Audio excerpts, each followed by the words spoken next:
Now, breaking news from Switzerland, where 4 bankers who helped a close friend of Vladimir Putin move millions of francs through Swiss bank accounts have been found guilty.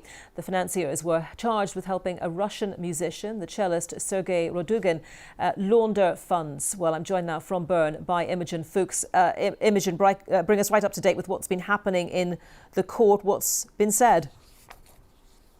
Is being delivered right now, and we have just heard, really just about 2 minutes before I came on air to talk to you, that all 4 of the bankers, who we can't be named, but they're all former employees of the Zurich branch of Gazprom Bank, they've all been found guilty of what's called lack of due diligence. Now that means that they failed to properly find out where the money that was being invested in their bank, and it was many millions, had actually come from. Was the person who investing it, was it really theirs? The judge said couldn't have been, couldn't have been.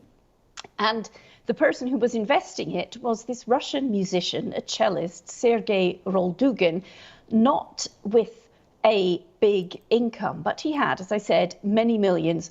Also a close friend of Vladimir Putin's, believed to be even godfather to the Russian president's daughter.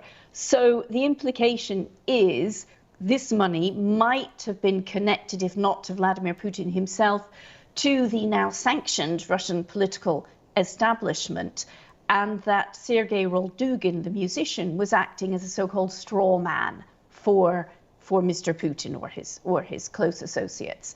So all found guilty.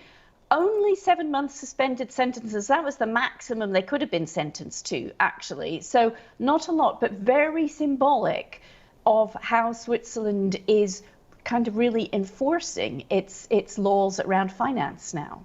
Yeah, I was just about to ask you, what's the penalty for this? 7 months seems like a pretty small sentence, lots of people would think. Well, I mean, it is and it isn't. I think, in the one sense, their crime was they didn't think it through enough to ask questions that bankers are supposed to ask. They didn't knowingly, as far as we know, launder money. We have to be careful about that. But what they have been charged with is lack of due diligence. That means they just didn't tick every box. So that is kind of the maximum sentence. They said in court, in their defence, please don't do this, we'll never work again. So the implications are there as well for them. It's a 7-month suspended sentence, but it's also completely the end of a career, very likely, in banking, or certainly banking in Switzerland. Imogen, thank you very much. Imogen Fuchs there.